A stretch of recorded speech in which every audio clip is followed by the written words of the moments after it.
India अब सबकी माँ बनने वाला है। माँ बनने वाला है? सबकी मदर बनने वाला है इंडिया। देखिए हाँ। माँ जो होती है प्यार से समझाती है हाँ। और इंडियन जो है वो प्यारे लोग हैं और प्यार से बात करते हैं। अब वो देखे ना, अब मुसलमानों के 6 मुल्क हाँ। इंडिया को अपना बड़ा बना रहे हैं, माँ को ला रहे हैं हाँ। कि माँ हमारे सर पे बैठो तो हमारी कोई कदर होगी। जितनी इंडिया में माँ की इज्जत है, औरत की इज्जत है, इतना पाकिस्तान में नहीं है। इसीलिए हम पीछे हैं। हालांकि हमारा इस्लाम कहता है, हमारा दीन कहता है कि आप औरतों की इज्जत करें, मगर जितने हिंदू लोग औरतों की इज्जत करते हैं पाकिस्तानी नहीं करते हैं। इसीलिए हम लोग पीछे आप हैं। क्या समझ रहे हैं कि गल्फ कंट्रीज इंडिया के साथ बैठ रही हैं और कितनी बड़ी पावर है जी। इंडिया उनके साथ ट्रेड कर रहा है, इंडिया उनके साथ बातचीत कर रहा है। इंडिया जो है, पहले अगर बात करें तो पहले भी गल्फ कंट्रीज के साथ इंडिया का ताल्लुक बहुत अच्छा था। इस मीटिंग के बाद तो और भी स्ट्रांग होने वाला है। बिल्कुल। हेलो फ्रेंड्स, मैं हूं आरजू और भारत न्यूज़ की एक और रिएक्शन वीडियो में आपका स्वागत है। तो आज हम बात कर रहे हैं Indian prime minister Modi ji के कुवैत दौरे के बारे में। जैसा कि हम सब जानते हैं कि मोदी जी कुवैत दौरे पर गए हुए थे, जहां पर उन्होंने वहां के प्राइम मिनिस्टर और प्रिंस दोनों के साथ मीटिंग करी और वहाँ कुवैत में रह रहे भारतीयों ने मोदी जी का बहुत ही वार्म वेलकम किया। लगभग 1 मिलियन भारतीय वहाँ पर रहते हैं, लेकिन फिर भी इंडियन प्राइम मिनिस्टर को वहाँ जाने में 43 इयर्स लग गए, कुवैत जाने में। लेकिन अब मोदी जी बायलैटरल रिलेशन अच्छे करने के लिए वहाँ पर पहुँचे हैं। वहाँ जाकर उन्होंने जीसीसी में 6 मेंबर्स के साथ मीटिंग की। पहली बार जीसीसी के 6 मेंबर्स एक साथ एक टेबल पर थे। इस मीटिंग से काफ़ी सारे बड़े फैसले भी हुए हैं दोनों कंट्रीज़ के बीच में।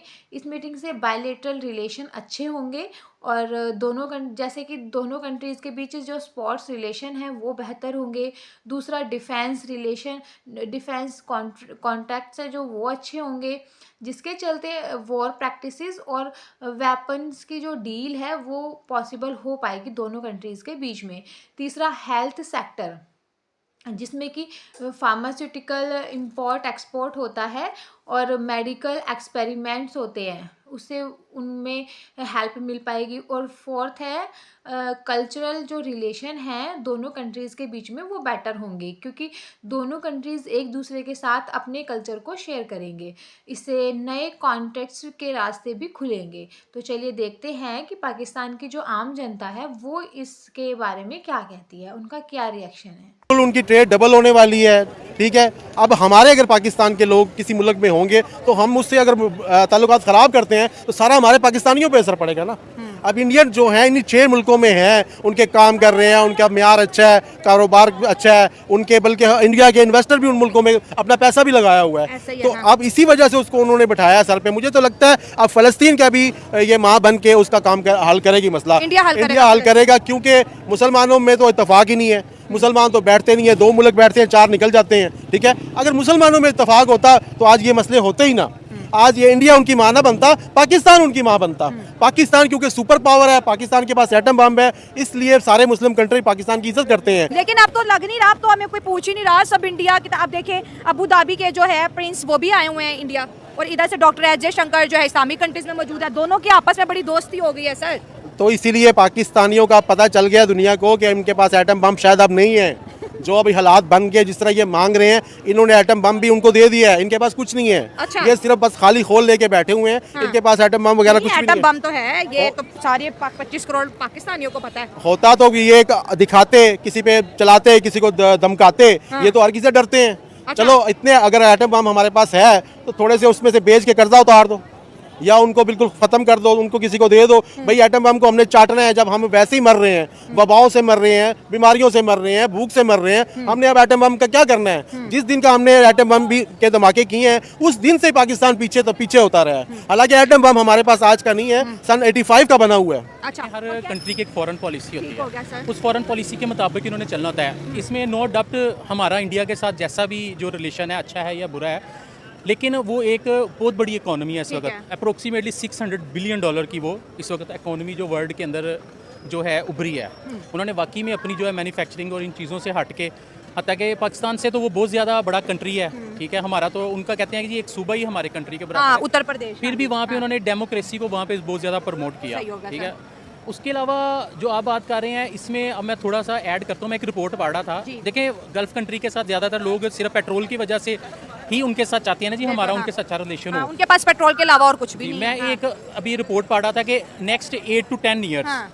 जो है, जो जितनी भी जो आपकी ट्रांसपोर्टेशन है वो इलेक्ट्रिक हो जाएगी। इलेक्ट्रिक हो जाएगी। बिल्कुल। तो जब वो इलेक्ट्रिक हो जाएगी तो ये फिर गल्फ मुझे कंट्री बताइए रोड पे आएंगे। गल्फ कंट्री किधर तो ये जाएंगे? तो मुद्दा है, इंडिया के साथ टूरिज्म बढ़ा रहे हैं, इंडिया के साथ आईटी के अंदर इन्वेस्ट करें, तभी तो वो इंडिया को फ्रंट चेयर दे रहे हैं, बादशाह की चेयर पे इंडिया को बिठा रहे हैं। गल्फ कंट्री इंडिया के सामने बैठी है कि भाई बायलैटरल चलिए, आप ट्रेड पे बात कुछ करते हैं। दहाइयाँ पीछे चले जाएं, हाँ। देखें गल्फ को कोई भी नहीं पूछता था। हाँ। अच्छा, गल्फ पे जब भी कोई मुश्किल टाइम आता है ना तो पाकिस्तान फ्रंट पे आता है। लाइक दैट सऊदी अरेबिया में खाना काबा में जब वो दहशतगर्द हुआ था तो वो पाकिस्तान की आर्मी को जो है अभी भी सर्विसेज ले रहे हैं। अभी भी वो सर्विसेज जो है वो पाकिस्तान की आर्मी को, खैर ले अब देखें हम उनके फॉरेन पॉलिसी को तो नहीं कुछ कह सकते, लेकिन इन फ्यूचर भी अगर कभी जरूरत पड़ी तो पाकिस्तान ही फ्रंट पे आना है लेकिन ना। अब इंडिया की आर्मी ने भी सऊदी अरब की सरजमीन पर कदम जमा दिए हैं। मुझे ये बताएं कि ये जितनी भी गल्फ कंट्री है, जितने मुस्लिम उम्मा का लीडर सऊदी अरब है, ये देखिए पहले इन गल्फ कंट्रीज का इंटरेस्ट अमेरिका के साथ बहुत था, अमेरिका का इंटरेस्ट भारत के साथ जुड़ा है। अब ये कंट्रीज इंडिया, पहले अमेरिका के पीछे ये मुस्लिम कंट्रीज खड़ी हो रही थी, अब इंडिया के पीछे खड़ी हो रही है। इस ग्लोबली इस पूरे रीजन में देखें तो इंडिया कितनी बड़ी पावर बन गया, बताएं। इंडिया पावर तो बन गया है, ठीक है। अब जो है असल में हर कंट्री को अपने जो हैं वो बेनिफिट्स नज़र आ रहे होते हैं, क्योंकि देखें इस वक्त जो है मसलन वो कंट्री विलेज बन चुका है पूरी दुनिया। अब हर कंट्री जो है अपने बेनिफिट्स के लिए दूसरे के साथ रिलेशन बनाता है। इंडिया स्टार्ट से चाहता है, सबसे पहले तो इंडिया का मोटिव ये है कि इंडिया पाकिस्तान को वीक करना चाहता है। अच्छा। वो फाइनेंशियली भी, इंटरनेशनली भी और नेशनल दोनों जो है ना सूरतों में वो वीक करना चाहता है। दूसरा ये जो आपने कहा कि इंडिया ने जीसीसी के इजलास में 6 गल्फ कंट्रीज़ को एक टेबल पे इकट्ठा किया। हाँ। सबसे मेन एजेंडा उसका तो ये है कि वो बेसिकली यूरोप में तो ऑलरेडी वो फिट है। हाँ। ठीक है, आप देखें कि कनाडा में अब दूसरी सबसे बड़ी लैंग्वेज जो है वो इंडियन हो गई है, आपको ठीक पता हो है? गया, सही है। तो उसके बाद जब गल्फ़ की तरफ आए तो सऊदीया में सबसे ज़्यादा बिजनेसेस जितने भी हैं इंडियन हाँ, हैं, बिल्कुल। सुपरवाइज़र जितने भी इंडियन हैं, ठीक है। दुबई आप चेक कर लें तो आपको पता है सबसे बड़ा मंदिर और जितने अरबों का बनाया वो इंडियन ने बनाया, ठीक है, ठीक जिस हो पे गया। विजिट्स भी हुआ ये लास्ट पे। सही हो तो गया, ये ठीक है, बेसिकली हाँ। मोटिव है इंडिया का कि वो यूरोप को तो उसने ऑलरेडी जो है बेसिकली उसने घेरा हुआ है। अब वो चाहता है कि मैं अरब कंट्री को या मीन्स के गल्फ कंट्री को भी अपने बिजनेसेस के थ्रू, पैसा तो है जैसे ऑलरेडी, इंडिया फाइनेंशियली ने सेट है। साउथ अफ्रीका को इकट्ठा किया, उस तरह गल्फ को भी इकट्ठा कर लिया ना, बिल्कुल, और गल्फ lead कर रहा है, गल्फ को इकट्ठा करके उसको लीड कर रहा है और अपनी एम्पावरमेंट जो है वो बेसिकली वो दिखाता है, अपने फैसले मनवाता है। और दूसरा ये कि वो गल्फ को मेन इकट्ठा करने का मकसद ये भी है कि कोई भी अरब कंट्री कश्मीर के मसले पे ना बोले, कोई अरब तो उनका कंट्री plus point हो गया ना, फ़लस्तीन के मसले पे ना बोले। तो ये बेसिकली प्लस पॉइंट है और ये बेसिकली इनके जो हैं वो एडवांटेजेस भी उठाता है ना, ये चीज़ें, ये सारी मैटर इंडिया करती की हैं जैसे मैडम। आपने बात की तो एस जयशंकर ने रियाद में यही कहा तमाम गल्फ कंट्रीज के एफएम को कि भाई हमारे 1 करोड़ इंडियन जो है आपको यहाँ पर सर्व कर रहे हैं। Agreed 100% agreed. ये बेसिकली प्लानिंग है ना उनकी, वो उनकी गवर्नमेंट अपर लेवल तक खेलती है। हाँ। ठीक है, वो अगर उनके राह जो है वो बेसिकली अगर किसी चीज़ पे इन्वॉल्वमेंट है इंटरनेशनली, तो वो खुद भी वाज़ह तौर पे आपको जो है ना वो प्रोमिनेंट होते हैं इस चीज़ पे कि भाई हम ये कर रहे हैं, हम इस चीज़ के लिए कर रहे हैं, हमारा ये मोटिव है। ठीक है, वो कुछ चीज़ें मोटिव एज हमें दिखाते हैं, कुछ चीज़ें वो जो है वो इंटरनली भी कर रहे होते हैं। तो ये बेसिकली मैडम ये सारी उनकी प्लानिंग है। वो अपने आप को एक अपर कंट्री के तौर पे लाना चाहते हैं कि गल्फ पे भी उनका राज हो और यूरोप पे भी उनका राज हो। यूरोप पे तो क्रिकेट को देख लें, क्रिकेट में जयशंकर जो जय शाह जो ICC के चेयरमैन अपॉइंटेड हुए हैं, हाँ, ठीक है। बिल्कुल। तो ये सारी चीज़ें मतलब हैं हर जगह इंडियंस हमें नजर आ रहे हैं। पाकिस्तान एक ऐसा एटमी मुल्क है जो कि कहता है मैं सुपर पावर हूँ, बगैर बिजली, बगैर पानी और बगैर डॉलर्स के। बस ये तो वही हिसाब है ना कि एक बंदा यहाँ असला लेके घूम रहा है, जदीद उसके पास गन है और लोग भूखे मर रहे हैं, उसकी गन को क्या करेंगे? हाँ, ठीक हो गया। हाँ जी, तो जैसा हमने देखा वीडियो में कि पाकिस्तान के जो लोग हैं उनका इस बारे में क्या रिएक्शन रहा। तो लोगों का कहना है कि India is a mother like figure. वो बड़े प्यार से लोगों को एक साथ लाने और सबके साथ एक सा बिहेव करते हैं। और अब इंडिया गल्फ कंट्रीज़ के साथ भी अपने रिलेशन बेटर कर रहा है। सभी जो इस्लामिक कंट्रीज़ हैं वो इंडिया के साथ अपने रिलेशन बेटर करना चाहती हैं, क्योंकि आज का जो टाइम है उस आज के टाइम में इंडिया की जो इकोनॉमी है वो बहुत ही अच्छे लेवल की है, बहुत ही हाई लेवल की है। और कुवैत और इंडिया दोनों के अगर रिलेशन अच्छे होते हैं तो इससे दोनों कंट्रीज़ को ही प्रॉफिट होगा। दोनों AI और IT सेक्टर में आगे बढ़ेंगी और AI और IT सेक्टर का फ़ायदा उठा पाएंगी, क्योंकि जो सभी कंट्रीज़ हैं वो पर्सनल बेनिफिट के चलते ही एक दूसरे के साथ रिलेशन क्रिएट करती हैं, एक दूसरे के साथ रिलेशन एस्टेब्लिश करती हैं।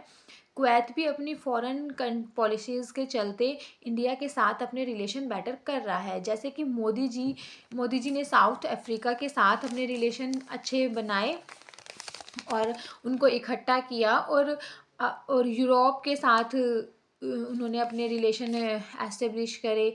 तो जो गल्फ़ कंट्रीज़ हैं वो आज के टाइम में इंडिया के साथ कनेक्ट करना चाहती हैं। और जो आज ये टाइम चल रहा है उसमें सबसे मोस्ट इम्पोर्टेंट फैक्टर है इकोनॉमी का, ट्रेड का, वॉर का नहीं। तो इसलिए जो ज़्यादातर कंट्रीज़ हैं वो इंडिया के साथ सभी कनेक्ट करना चाहती हैं। और इंडियन रिलीजन है भी ऐसा कि ईज़िली जो लोग हैं वो काइंडली ऑनेस्टली दूसरे लोगों के साथ कनेक्ट हो भी जाते हैं। यही कारण है कि सब इंडिया के साथ आना चाहते हैं और उसके साथ मिलकर काम करना चाहते हैं। लेकिन पाकिस्तान इस सब कारणों से बहुत दूर है, इस सब से बहुत पीछे है। और उसके इस हाल का जो रीज़न है वो है वहाँ की लीडरशिप, और उसका क्या ही किया जा सकता है। तो आज के लिए इतना ही। जय हिंद, जय भारत। आप लोगों को अगर वीडियो पसंद आती है तो प्लीज़ ज़्यादा से ज़्यादा लाइक, शेयर और कमेंट कीजिए। Thank you.